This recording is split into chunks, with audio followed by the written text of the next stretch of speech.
तो हेलो प्यारे साथियों, कैसे हैं आप। मैं उम्मीद करता हूं कि आप अच्छे होंगे। इस वीडियो में हम लेके आए हैं बिहार बोर्ड कक्षा 10वीं के हिंदी का टॉप 50 ऑब्जेक्टिव क्वेश्चंस जो आपके बोर्ड एग्जाम के लिए काफ़ी महत्वपूर्ण है। तो इस क्लास को जो है आप लास्ट तक जरूर देखें ताकि आपके बोर्ड एग्जाम में आपसे कोई भी ऑब्जेक्टिव क्वेश्चंस ना छूटे। तो चलिए वीडियो को शुरू करते हैं और देखते हैं क्वेश्चंस को।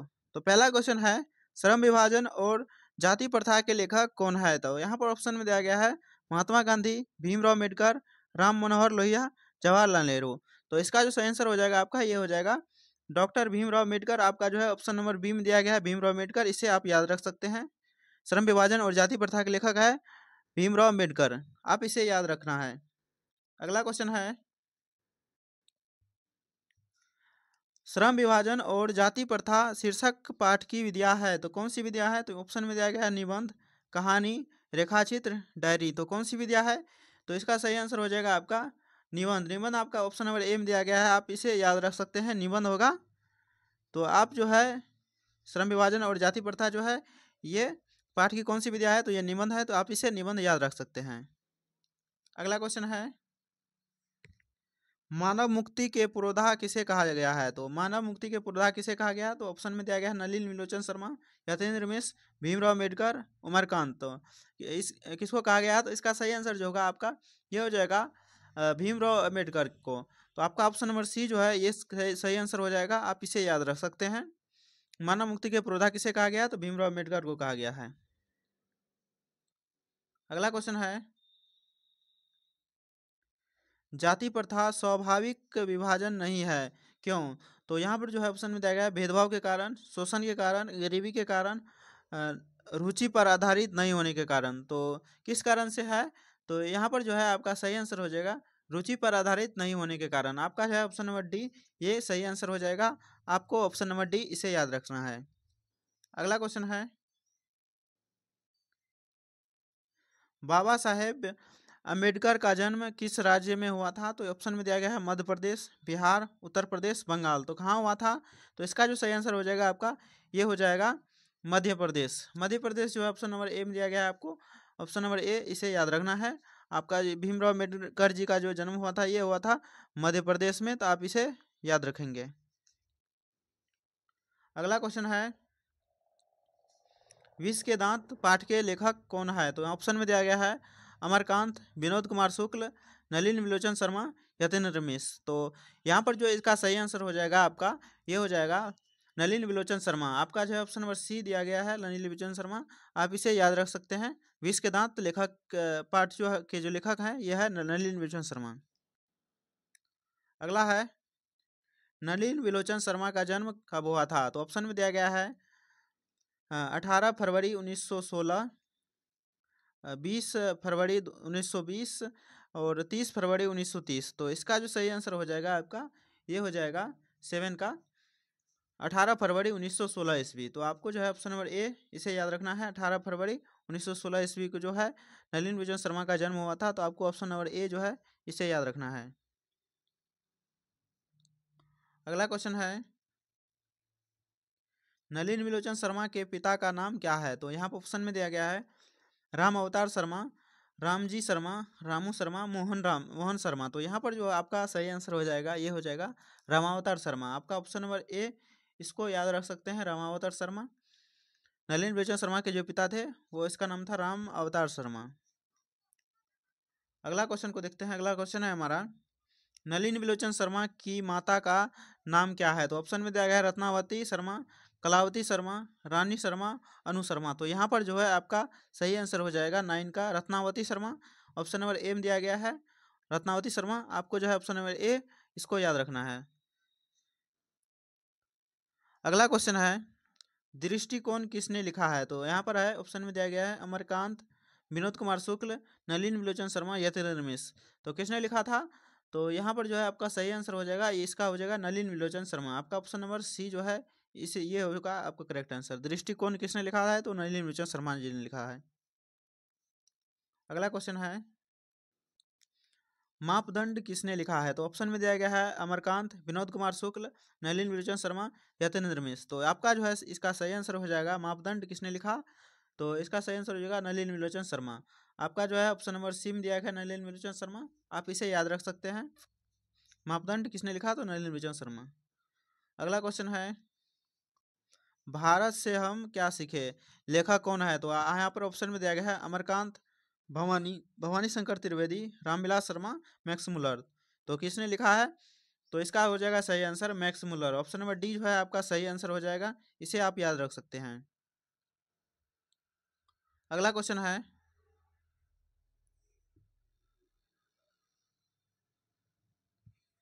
अगला क्वेश्चन है आपका भारत से हम क्या सीखे, पाठ को हिंदी में रूपांतरित किसने किया, तो यहाँ पर ऑप्शन में दिया गया है अमरकांत, भवानी शंकर त्रिवेदी, रामविलास शर्मा, मैक्स मुलर। किसने लिखा है, तो इसका जो सही आंसर हो जाएगा आपका ये हो जाएगा भवानी शंकर त्रिवेदी। भवानी शंकर त्रिवेदी आपका ऑप्शन नंबर बी में दिया गया है। भारत से हम क्या सीखे इसको हिंदी में रूपांतरित भवानी शंकर त्रिवेदी जी ने किया था, तो ऑप्शन नंबर बी जो है इसे आप याद रखना है। अगला क्वेश्चन है मैक्स मुलर कहाँ के रहने वाले थे, यहाँ ऑप्शन में दिया गया भारत, पाकिस्तान और उसके बाद जर्मनी, अमेरिका। तो इसका जो सही आंसर हो जाएगा आपका ये हो जाएगा मैक्स मुलर कहाँ के रहने वाले थे, तो ये थे जर्मनी के रहने वाले। आपको जो है जर्मनी याद रखना है, जर्मनी के रहने वाले थे मैक्स मुलर, इसे आप याद रखना है। अगला क्वेश्चन को देखते हैं। अगला क्वेश्चन है हमारा मैक्स मुलर का जन्म कहाँ हुआ था, तो यहाँ पर Ratnapark Nepal, Dessau Germany, Washington America, Delhi Bharat. तो यहाँ पर जो है आपका सही आंसर हो जाएगा डेसाऊ जर्मनी। आपका ऑप्शन नंबर बी जो है इसे याद रखना है। अगला क्वेश्चन है मैक्स मुलर का जन्म कब हुआ था, तो यहाँ पर ऑप्शन में दिया गया है 6 दिसंबर 1823, 10 दिसंबर 1820, 28 अक्टूबर 1900 ईस्वी, इनमें से कोई नहीं। तो इस आपका जो इसका सही आंसर हो जाएगा ये हो जाएगा 6 दिसंबर 1823 ईस्वी। आपका जो है ऑप्शन नंबर ए ये करेक्ट आंसर हो जाएगा 6 दिसंबर 1823 ईस्वी। अगला क्वेश्चन है लेखक के अनुसार मनुष्य के नाखून किसके जीवांत के प्रतीक है, जीवंत प्रतीक है। तो यहाँ पर ऑप्शन में दिया गया मनुष्यता के, सभ्यता के, पाशवृत्ति प्रवृत्ति के, सौंदर्य के। तो आपका जो है इसका सही आंसर हो जाएगा पाशवृत्ति के। तो आपको जो है ऑप्शन नंबर सी जो है इसे याद रखना है। लेखक के अनुसार मनुष्य के नाखून किसके जीवांत प्रतीक है, तो पाशविक वृत्ति के है। तो आपको ऑप्शन नंबर सी इसे याद रखना है। अगला क्वेश्चन है ललित निबंध है, तो यहाँ पर ऑप्शन में देगा मछली नाखून क्यों बढ़ते हैं, बहादुर और नौबत खाने में इबादत। ललित निबंध इनमें से कौन सा है, तो इसका जो सही आंसर हो जाएगा आपका ये हो जाएगा नाखून क्यों बढ़ते हैं। नाखून क्यों बढ़ते हैं ये है आपका ललित निबंध, विद्या का ललित निबंध है। तो आपको इसे याद रखना है, ललित निबंध है ये।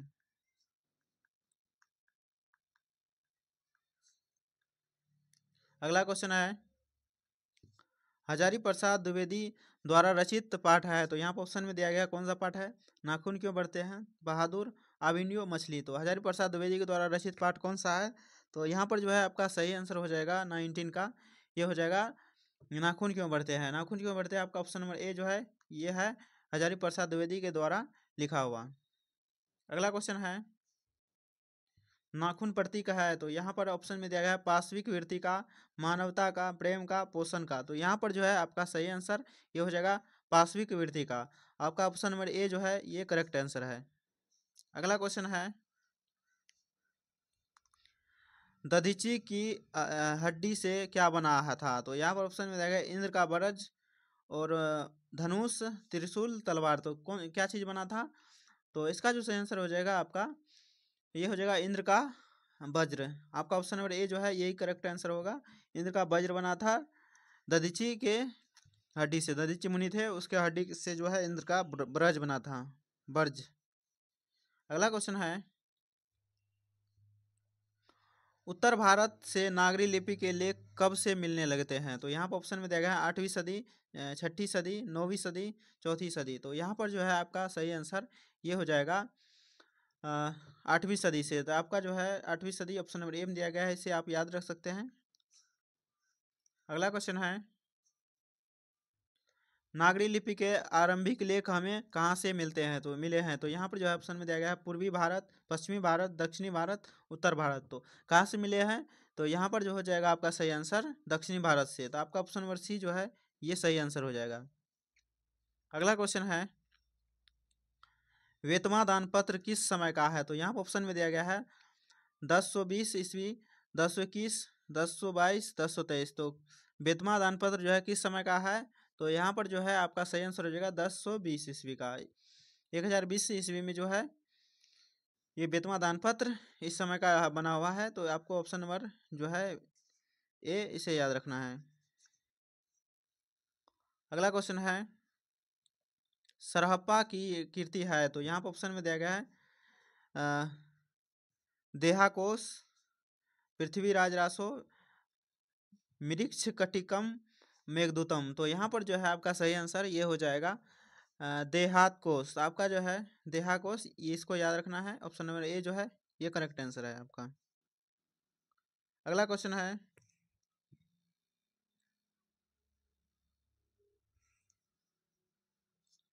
12वीं सदी के केरल के शासकों के सिक्कों पर विरकलस्य जैसे शब्द किस लिपि में अंकित है? तो यहाँ पर किस लिपि में है? तो ब्राह्मी में, खरोष्टी में, गुजराती में, देवनागरी में। तो यहाँ पर जो है आपका सही आंसर ये हो जाएगा देवनागरी लिपि में है। तो आपको ऑप्शन नंबर डी जो है इसको याद रखना है, देवनागरी लिपि में है।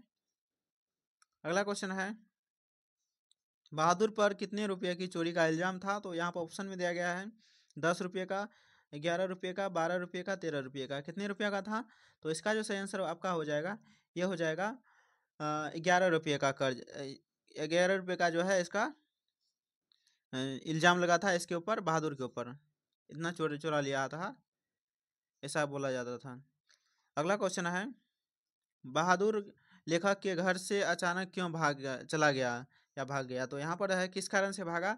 तो ऑप्शन में दिया गया है दूसरी नौकरी मिल जाने के कारण, माँ की याद आने के कारण, स्वयं के प्रति लेखक तथा उनके घर वालों के व्यवहार में आए परिवर्तन के कारण, उपयुक्त सभी। तो यहाँ पर जो है आपका सही आंसर हो जाएगा ये हो जाएगा 28 का आपका स्वयं के प्रति लेखक तथा उनके घर वालों के व्यवहार के कारण। तो आपका जो है व्यवहार में आए परिवर्तन के कारण आपका ऑप्शन नंबर सी जो है इसे याद रख सकते हैं। लेखक के घर से बहादुर क्यों चला गया? तो इसी कारण चला गया, इसके व्यवहार में परिवर्तन आ गया था जिस कारण से चला गया।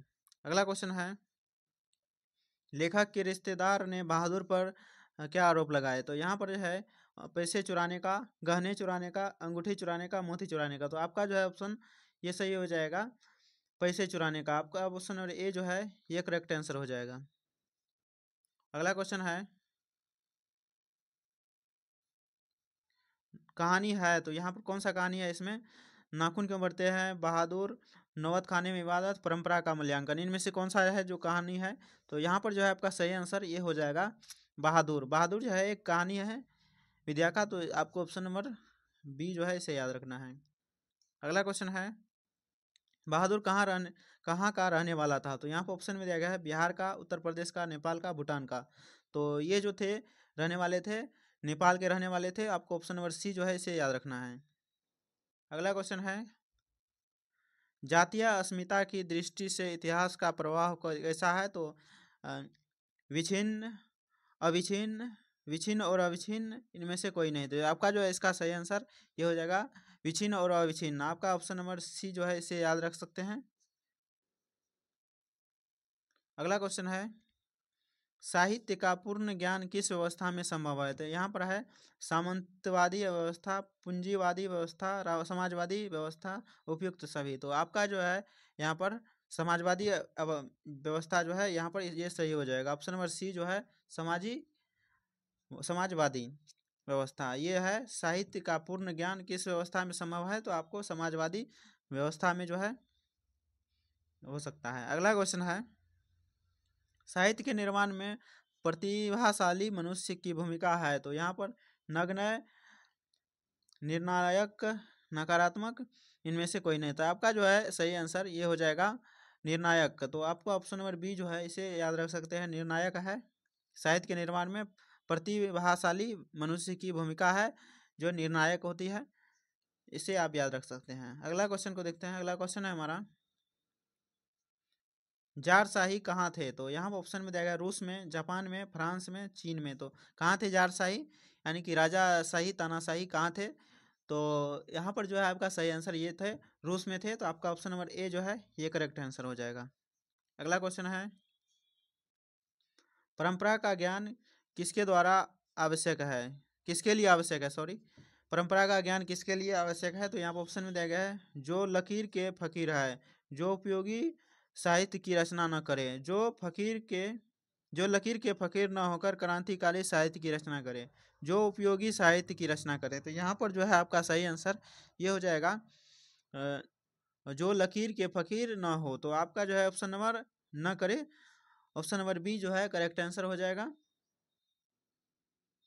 सॉरी सॉरी सॉरी, बी नहीं होगा, ये हो जाएगा आपका ऑप्शन नंबर सी, जो लकीर के फकीर न होकर क्रांतिकारी साहित्य की रचना करे। तो ये परंपरा का ज्ञान किसके लिए आवश्यक है? तो आपका ऑप्शन नंबर सी जो है इसके लिए आवश्यक है। आपका ऑप्शन नंबर सी जो है इसे याद रख सकते हैं, जो लकीर के फकीर न होकर क्रांतिकारी साहित्य की रचना करें। अगला क्वेश्चन को देखते हैं। अगला क्वेश्चन है हमारा, अभिनयों में 19 दिनों के प्रवास के दौरान लेखक ने कितने गद्य की रचना की? तो यहाँ पर ऑप्शन में दिया गया है 27, 28, 29, 30। कितने गद्य की रचना की? तो इसका जो सही आंसर हो जाएगा आपका ये हो जाएगा 27। तो आपका ऑप्शन नंबर ए में दिया गया है 27, इसे आप याद रख सकते हैं। अगला क्वेश्चन है, ला मादा ला मादा जो जेल द आविनियो किसकी निर्कृति है? तो यहाँ पर है Leonardo da Vinci, Picasso, Rabindranath Tagore, Vincent van Gogh. तो आपका जो सही आंसर हो जाएगा ये हो जाएगा आपका पिकासो का। पिकासो आपका ऑप्शन नंबर बी में दिया गया है, इसे आप याद रख सकते हैं। अगला क्वेश्चन है, ला शत्रु का धार्मिक उपयोग कब से कब तक होता है? तो यहाँ पर है 11वीं सदी से फ्रेंच क्रांति तक, 13वीं सदी से फ्रेंच क्रांति तक, 12वीं सदी से फ्रेंच क्रांति तक, 14वीं सदी से फ्रेंच क्रांति तक। यहाँ पर जो है आपका सही आंसर ये हो जाएगा 14वीं सदी से फ्रेंच क्रांति तक। आपका ऑप्शन नंबर डी जो है ये करेक्ट आंसर हो जाएगा, आप इसे याद रख सकते हैं। अगला क्वेश्चन है, फ्रांस का प्रमुख कला केंद्र रहा है? तो यहाँ पर है एफिल टावर, आविनियो, ए बी दोनों। तो आपका जो है सही आंसर ये हो जाएगा आविनियो। आविनियो जो है ये फ्रांस का प्रमुख कला केंद्र रहा है। तो आपको ऑप्शन नंबर बी जो है इसे याद रखना है। अगला क्वेश्चन है, आविनियो किस देश में स्थित है? तो यहाँ पर ऑप्शन में दिया गया है रूस में, फ्रांस में, जर्मनी में, स्विट्जरलैंड में। तो आपका जो सही आंसर हो जाएगा ये हो जाएगा फ्रांस में। फ्रांस में यहाँ पर स्थित है आविनियो। ऑप्शन नंबर बी जो है इसे याद रखना है आपको। अगला क्वेश्चन है, मछली कहानी में किस वर्ग का चित्रण है? तो यहाँ पर ऑप्शन में दिया गया है उच्च वर्गीय परिवार, निम्न वर्गीय परिवार, निम्न मध्यवर्गीय परिवार और मध्य वर्गीय परिवार। तो मछली कहानी में जो किस वर्ग की चित्रण है? तो यहाँ पर आपका सही जो आंसर है ये हो जाएगा निम्न मध्य वर्गीय परिवार। ऑप्शन नंबर सी जो है ये आपका करेक्ट आंसर होगा। अगला क्वेश्चन को देखते हैं। अगला क्वेश्चन है, मछली पाठ के लेखक कौन है? तो यहाँ पर ऑप्शन में दिया गया है रामधारी सिंह दिनकर, रामचंद्र शुक्ल, विनोद कुमार शुक्ल, प्रेमचंद। तो कौन है मछली पाठ के लेखक? तो इसका जो सही आंसर होगा आपका ये हो जाएगा विनोद कुमार शुक्ल। विनोद कुमार शुक्ल आपका ऑप्शन नंबर सी में दिया गया है, इसे याद रख सकते हैं आप। अगला क्वेश्चन है, मछली कहानी में किस वर्ग का जीवन वर्णित है? तो यहाँ पर उच्च, मध्यम वर्ग, निम्न मध्य, मजदूर। तो निम्न मध्य आपका सही आंसर हो जाएगा। ऑप्शन नंबर सी जो है ये करेक्ट आंसर हो जाएगा आपका, इसे याद रख सकते हैं। अगला क्वेश्चन है, विनोद कुमार शुक्ल का जन्म कब हुआ था? तो यहाँ पर ऑप्शन में दिया गया है 5 फरवरी 1827, 6 जनवरी 1937, 14 नवंबर 1867, 1 जनवरी 1937। तो आपका जो सही आंसर इसका हो जाएगा ये हो जाएगा 1 जनवरी 1937 ईस्वी। इसे आप याद रख सकते हैं। विनोद कुमार शुक्ल का जो जन्म हुआ था तो 1 जनवरी 1937 में हुआ था, इसे आप याद रख सकते हैं ऑप्शन डी को। अगला क्वेश्चन है, विनोद कुमार शुक्ल को साहित्य अकादमी पुरस्कार कब मिला? तो ऑप्शन में दिया गया है 1992 में, 1937, 1940, 1990। तो कब मिला था? तो इसका जो सही आंसर आपका हो जाएगा ये हो जाएगा 1990 ईस्वी में। 1990 ईस्वी आपका ऑप्शन नंबर डी में दिया गया है, इसे आप याद रख सकते हैं। 1990 ईस्वी में मिला था विनोद कुमार शुक्ल को साहित्य अकादमी पुरस्कार। अगला क्वेश्चन है नौबत खाने में इबादत साहित्य की कौन सी विधा है? तो यहाँ ऑप्शन में दिया गया है निबंध, कहानी, व्यक्ति चित्र, साक्षात्कार। तो यहाँ पर जो है आपका सही आंसर ये हो जाएगा व्यक्ति चित्र। अब ऑप्शन नंबर सी को याद रख सकते हैं।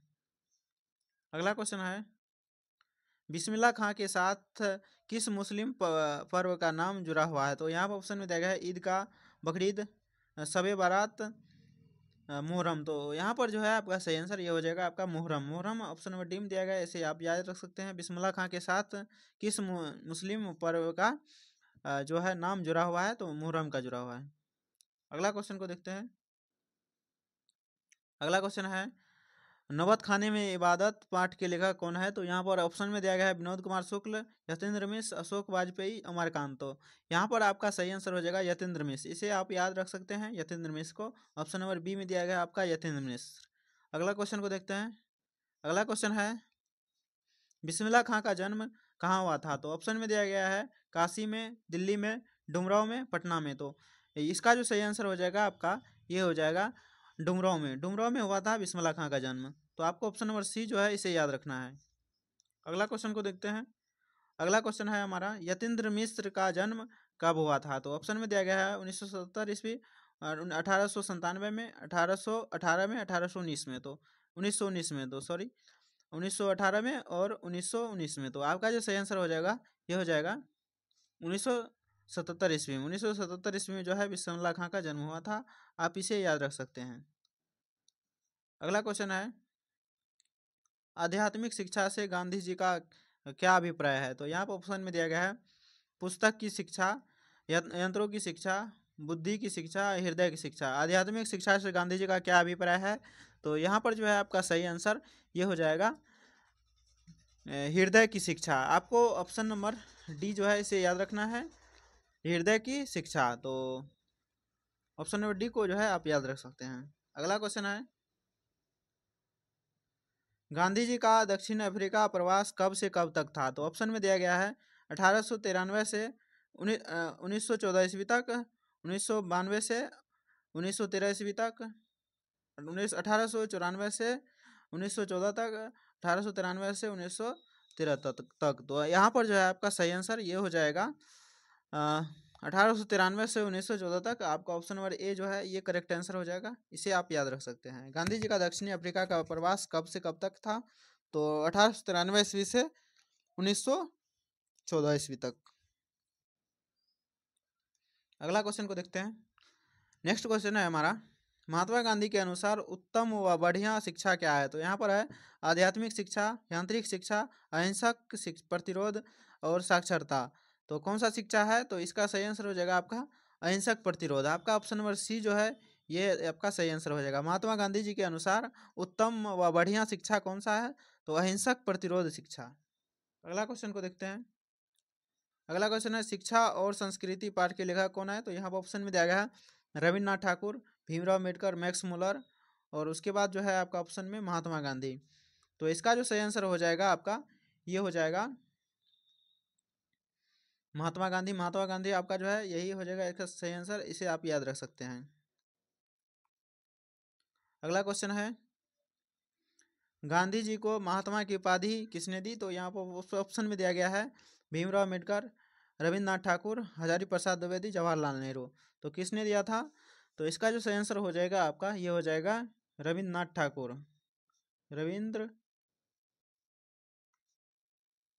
रविन्द्रनाथ ठाकुर